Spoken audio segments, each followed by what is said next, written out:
Hey guys, Abuzar here with another episode of Market Track. Lots happening in the Ottawa's housing market. Spring is just around the corner, and looking at the previous month's stats, lots of surprises. What's to come? We're going to talk about whether it's going to be a buyer's market, seller's market, a balanced market, and more. So you want to make sure you watch the whole episode to the very end. Let's get going.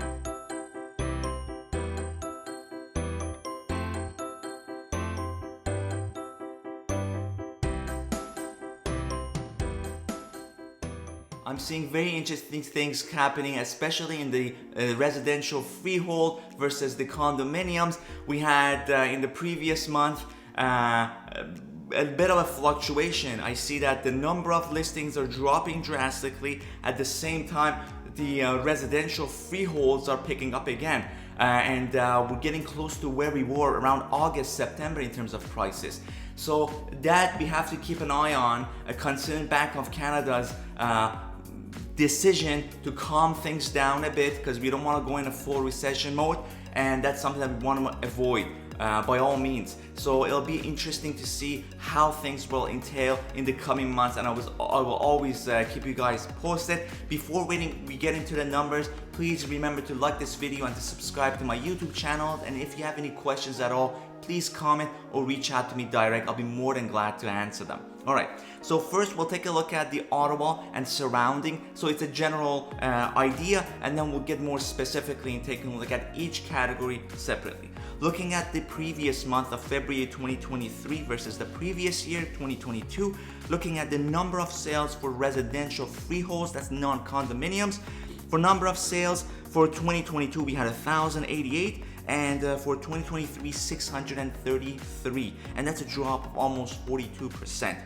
Looking at the average sale price for the residential freeholds for 2022, 836,000 approximately, and for this year, 2023, 709,000. So that is a drop of 15%. Rather, it's an increase looking at the previous months.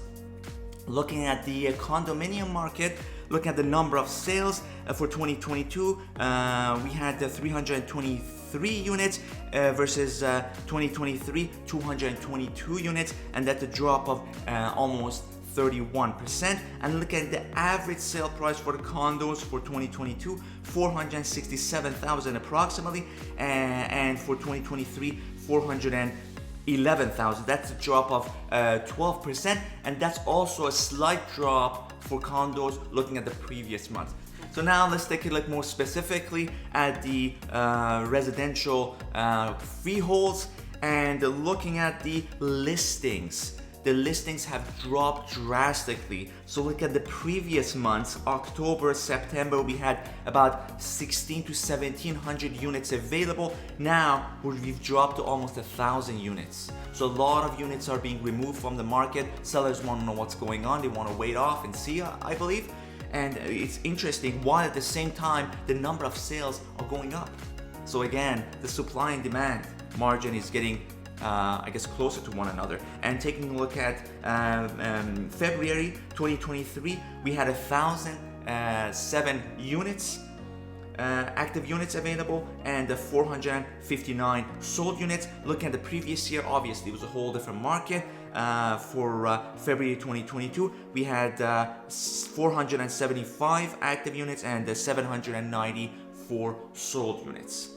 Okay, so looking at the residential list versus sold, we're basically on February 2023, units are selling about 97.6% to asking, and obviously last year was a whole different market where we're at 114%. But again, we have to note that the list prices have dropped, rather they are holding.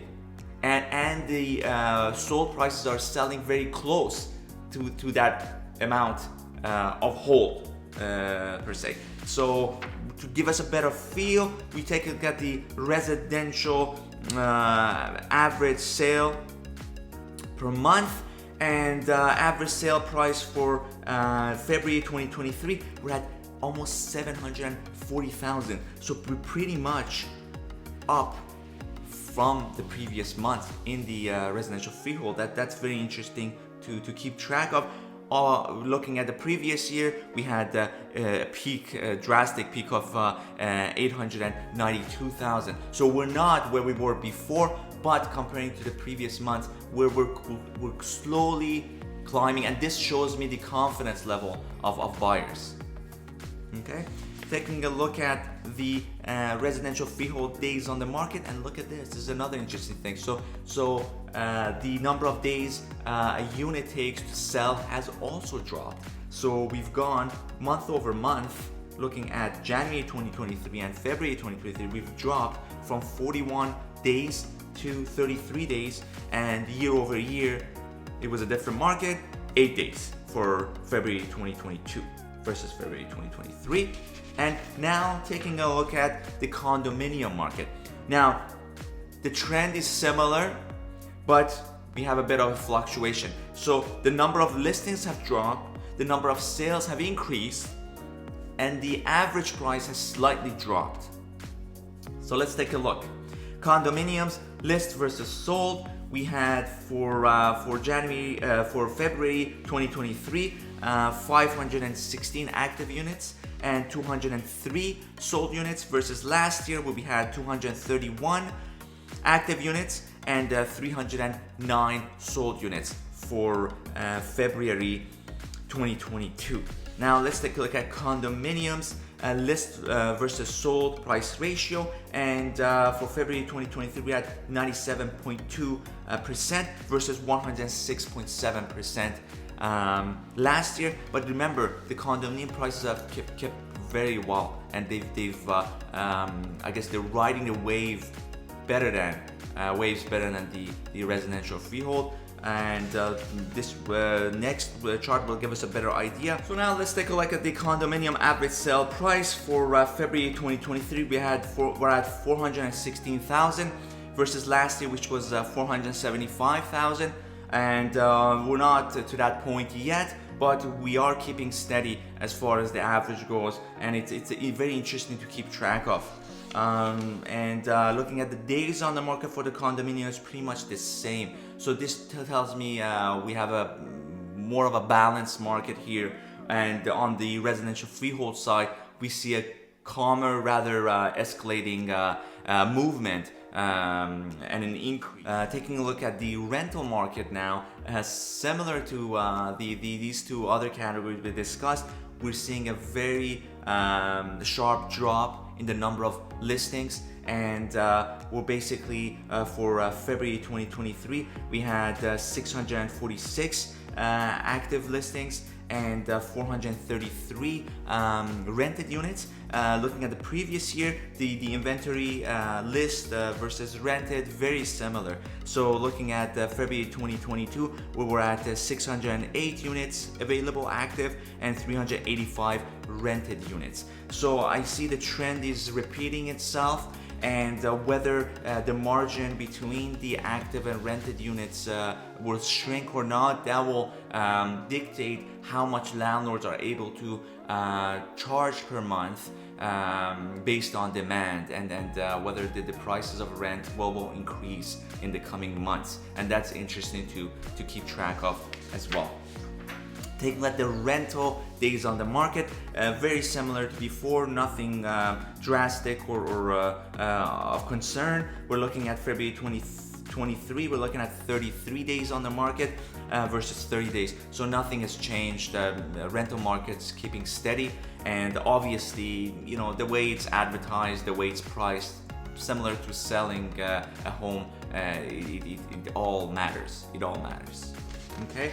So there you have it, and if you have any questions at all, feel free to reach out. I love to meet up with you guys in person over a cup of coffee, available by phone, text, email. Don't be shy, reach out. Any questions, whether you're looking to buy or sell or invest, I'm always there to help you guys out. We're also doing property management as well, and that will be something that perhaps some of you may want to take advantage of, and reach out for more info.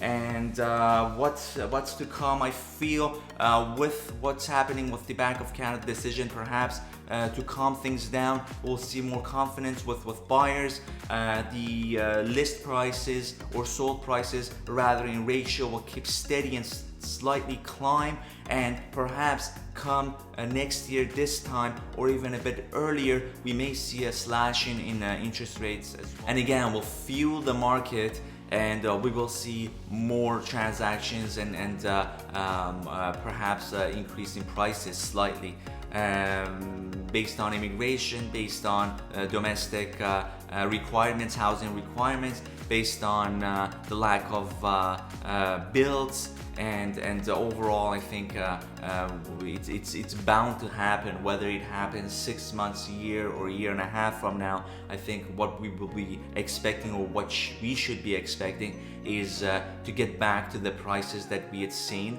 I hope the regulations by that time, which would be set in place, would somehow manage the increase in prices. But let me tell you, this is for a fact that come a year or two from now, we will be short of inventory, and if there isn't proper regulation in place, we will see the insanity that we saw, that boom that we saw in the last previous 2 to 3 years. So that's I believe it's inevitable. So there you have it, and as always, please remember to like this video and to subscribe to my YouTube channel, and I'm always available to talk to you guys and chat. Have a good one. Until the next episode, take care.